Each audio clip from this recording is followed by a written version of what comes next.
오늘 본문 말씀 청소년을 위한 다니엘서 13번째로 세상 속에서 하나님의 통치를 선언하는 하나님의 일꾼이란 제목으로 함께 말씀을 나누도록 하겠습니다. 말씀을 위해서 제가 잠시 기도하도록 하겠습니다. 하나님 아버지, 바벨론 포로 시기와 같은 험한 세상을 사는 우리 사랑하는 자녀들에게 하나님의 말씀의 은혜를 허락하여 주옵고 다니엘과 그의 세 친구처럼 하나님의 말씀으로 하나님께 드리는 바른 예배로 이 세상을 이길 수 있는 하나님의 지혜의 말씀, 능력의 멱살을 소개해 주심을 감사합니다.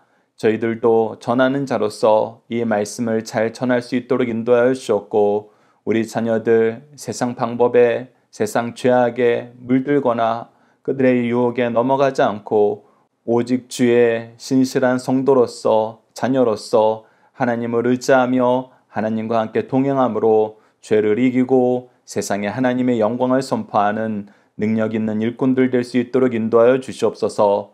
함께 하심을 믿사오며 예수님 이름으로 기도드리옵나이다. 아멘. 오늘 본문 말씀의 제목처럼 세상 속에서 하나님의 통치를 선언하는 하나님의 일꾼된 다니엘을 우리가 오늘 확인하게 됩니다. 특히 다니엘이 세상 속에서 하나님의 통치를 어떻게 선언하느냐 했을 때 우리가 잘 아는 것처럼 하나님께서 세우신 세 직분으로서의 기능을 감당합니다. 그것이 무엇입니까? 선지자, 제사장, 왕입니다. 즉 다니엘은 세상 속에서 하나님이 세우신 선지자로서 하나님의 지혜를 선포하고 하나님이 세우신 제사장으로서 하나님 앞에서 회개할 것을 촉구하고 하나님이 세우신 왕으로서 하나님의 통치를 선언합니다. 그 내용을 우리가 오늘 본문 말씀을 통해서 하나씩 확인해 보도록 하겠습니다. 우선 첫 번째 단락은 18절에서 21절로 하나님의 선지자로서 하나님의 주권을 선포한 다니엘입니다. 5장 18절 말씀 다시 봅시다. 왕이여 지극히 높으신 하나님이 왕에 붙인 느부갓네살에게 나라와 큰 권세와 영광과 위엄을 주셨고, 다니엘이 18절 말씀을 하는 이유는 이 벨사살이 이미 이 내용을 알고 있기 때문입니다. 알 수밖에 없죠. 우리가 지난 시간 무엇을 확인했습니까? 느부갓네살이 스스로 이것을 선포했어요. 하나님이 나를 어떻게 대하셨는지, 교만을 어떻게 꺾으셨는지, 그 이후에 나를 얼마나 더 높이셨는지 이미 느부갓네살이 선언하였고 벨사살은 그것을 알고 있었습니다. 근데 알면서도 지금 죄악을 범한 거, 알면서도 그것을 무시한 거, 그것을 다니엘이 지금 다시 한번 얘기하고 있는 것입니다. 21절 계속해서 보십시오. 사람 중에 쫓겨나서 그의 마음이 들짐승의 마음과 같았고 또 들나귀와 함께 살며 또 소처럼 풀을 먹으며 그의 몸이 하늘을 이슬에 젖었으며 지극히 높으신 하나님이 사람 나라를 다스리시며 자기 뜻대로 누구든지 그 자리에 세우신 줄 알기에 이르렀나이다.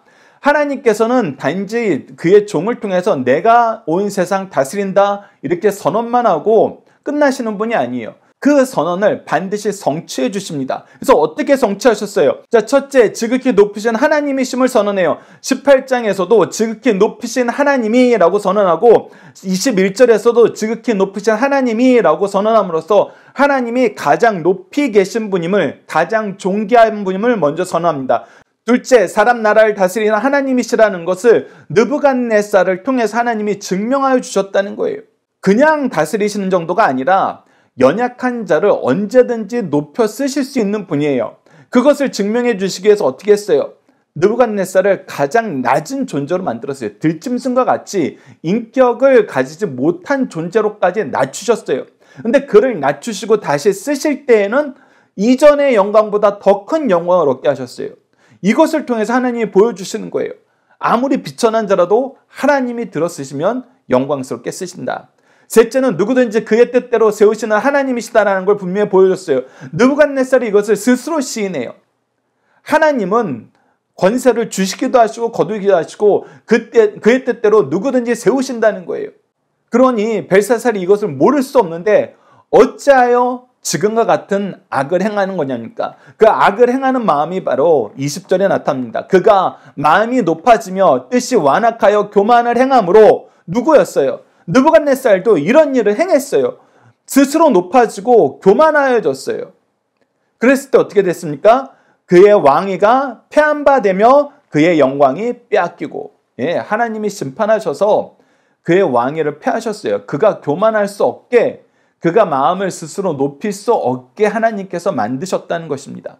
그리고 나서 어떤 존재로 바뀌었어요? 그가 회개한 이후에 다니엘서 4장 37절처럼 바뀌었습니다. 그러므로 지금 나 느부갓네살은 하늘의 왕을 찬양하며 칭송하며 경배하노니, 찬양하고 찬양하고 찬양해도 끝이 없더라는 거예요.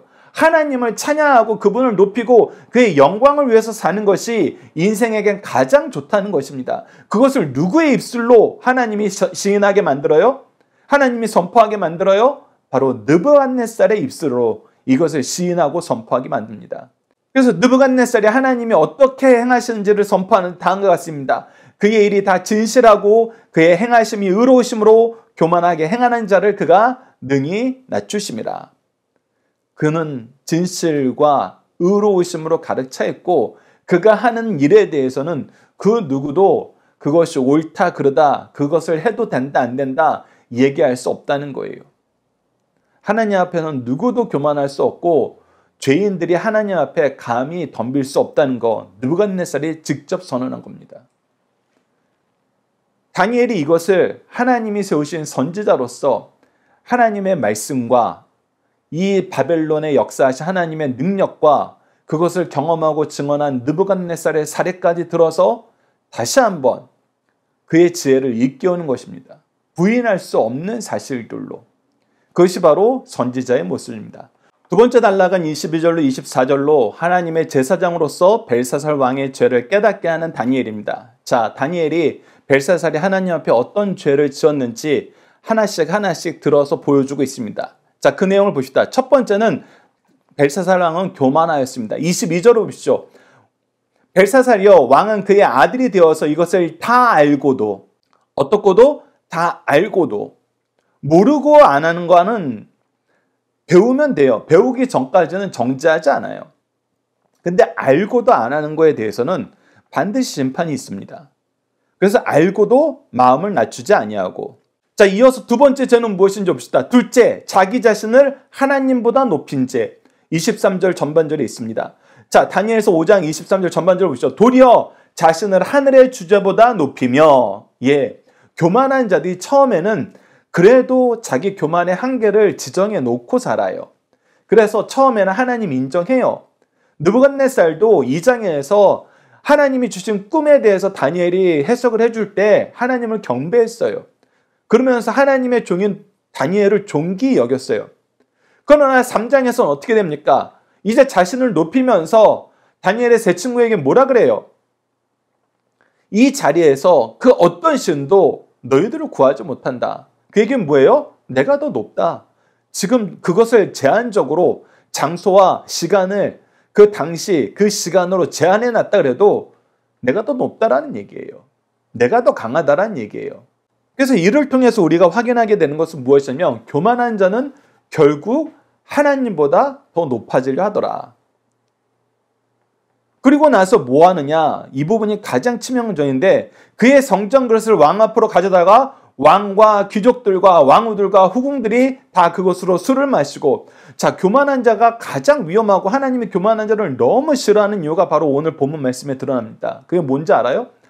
자기만 교만하여서 자기만 범죄하면 그나마 그 사람만 혼나면 되니까 괜찮아요. 근데 뭐예요? 교만한 자들은 자기 권세를 가지고 하나님을 믿지 않게 하나님 앞에 범죄하는 일을 주위에 있는 사람들에게 적극적으로 밀어요. 적극적으로 추진합니다. 오늘 본문 말씀에서도 그게 나타나는 거예요. 왕과 귀족들과 왕후들과 후궁들이 다 자기의 범죄에 동참하도록 만들어요. 자기 혼자만 죄를 지면 괜찮은데 그나마 그것도 가장 큰 죄악 중에 하나고 그것도 심판받아야 되는데 이 교만한 사람들의 특징은 무엇이냐면 혼자만 범죄하고 끝나지 않아요. 계속 자기 팀을 만듭니다. 그리고 세 번째는 하나님의 영광을 우상하게 돌린 죄가 있다는 겁니다. 5장 23절 후반절을 보죠. 왕이 또 보지도 듣지도 알지도 못하는 그 문, 구리, 쇠, 나무, 돌로 만든 신상들을 찬양하고 도리어 왕의 호흡을 주장하시고 왕의 모든 길을 작정하신 하나님께는 영광을 돌리지 아니한지라. 자, 그래놓고 이제 자기도 신의 위엄을 입어야 되는데 우리가 다니엘서 예언서 말씀 이미 보고 지금 복습으로 이 다니엘서 청소년을 위한 말씀을 다시 보고 있지만 여러분들 우리가 11장에서 나타났던 안티오쿠스 에피파네스 4세, 그가 현실적으로는 어떤 모습을 보여? 자기 아버지보다 능력이 훨씬 더 떨어져요. 비천해요. 그래서 거짓말로 권세를 잡고 자기 팀을 만들어요. 자기 재산을 나눠주고 권세를 나눠주면서 자기 말 잘 들을, 자기하고 같이 악을 행할 사람들을 팀을 만들어서 세력을 키워요. 그래서 혼자서 괴롭히는 것보다 여러 명이 합심해서 괴롭히는 것이 더 효율적인 걸 알고 그런 일을 벌입니다. 근데 그의 본질은 뭐예요? 이전에 있던 왕보다는 형격하게 능력이 없어요. 오늘 벨사살 왕도 느부갓네살하고 비교하면 그 능력이 형격하게 떨어진 사람이에요. 근데 이 형격하게 떨어진 사람이 더 교만하자 그 교만의 그 갭을 내가 내 능력보다 그 교만함이 훨씬 더 크거든요. 사람들이 알게 되니까 뭘 하기 시작해요? 내가 신성을 입어야 되겠다고 생각하고 이전에 없던 신을 계속 가지고 와서 내가 이 신을 너희들에게 소개해주는 내가 이 신하고 가장 가까운 사람이야. 이런 방식을 쓴다는 거예요. 그것을 우리가 이미 11장에서 확인했어요. 근데 이 벨사살도 그 맥락에서 이 일을 하는 것입니다. 기존에 있던 신, 특히 유대인이 믿던 여호와 하나님, 그의 아버지 느부갓네살이 유일하신 통치자라고 선언한 이 신을 내가 깔아뭉개고 내가 더 핫한, 더 유행을 이끌 수 있고 사람들 마음에 더 들 수 있고 하지만 그 안에선 내가 가장 높아질 수 있는 그런 새로운 신들을 가지고 와서 자기를 높이려고 이런 신들을 찬양한다는 거예요. 이것이 능력이 없으면서 교만하고 같이 악을 행하기를 기뻐하는 사람들의 특징이라는 것입니다. 이것이 벨사살이 지금 잘못하고 있는 내용들이에요. 그래서 교만한 사람들에 대한 특징을 우리가 성경 말씀을 통해서 좀 더 확인하면은 시편 10편 4절을 보시죠.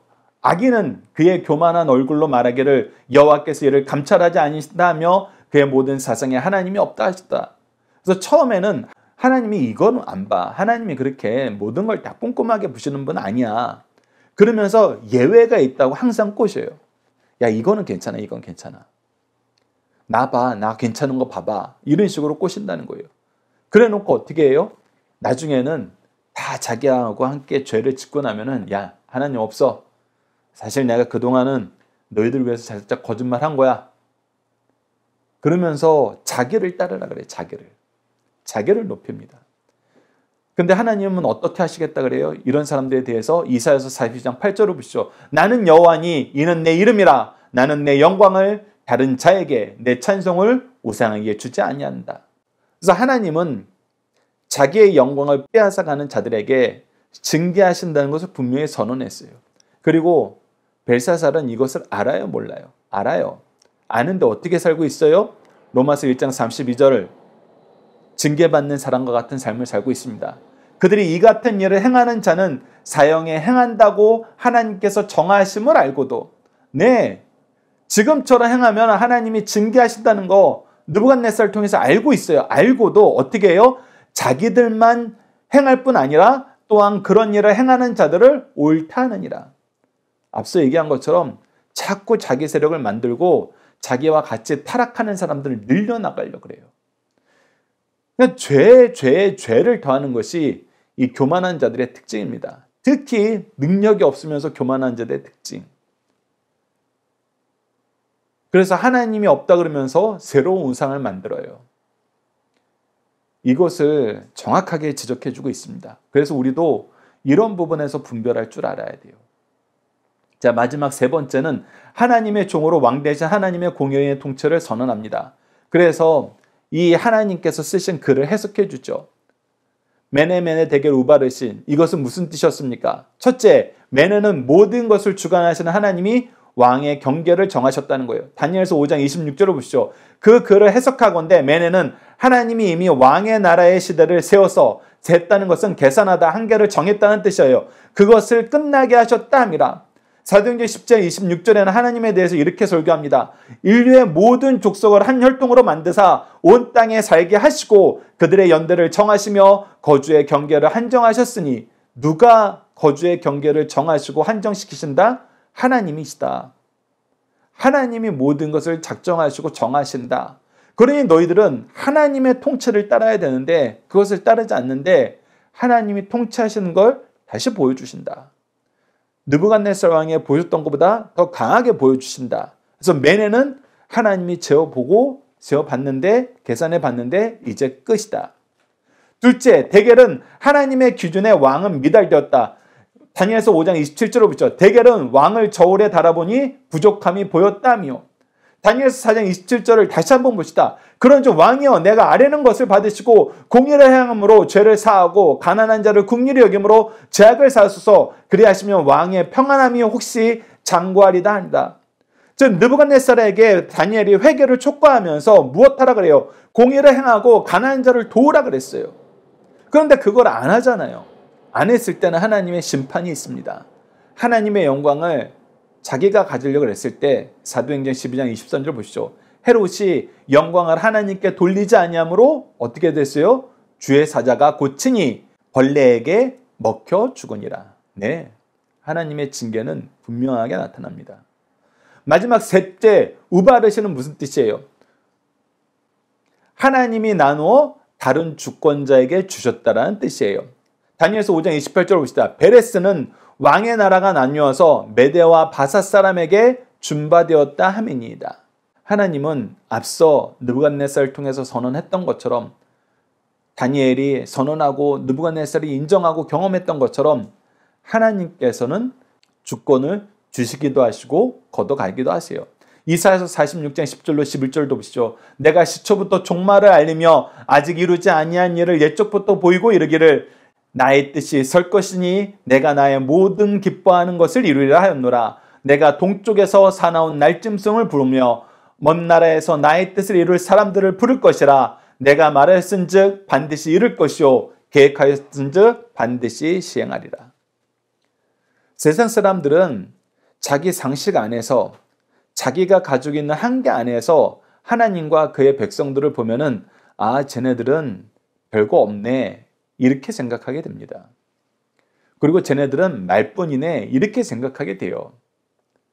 근데 그의 계산 안에 무엇이 빠져 있어요? 하나님이 빠져 있어요. 하나님이 어떻게 이 세상을 창조하시고 어떻게 이 세상을 통치하시고 어떻게 이 세상을 구원하시고 동시에 심판하신지를 몰라요.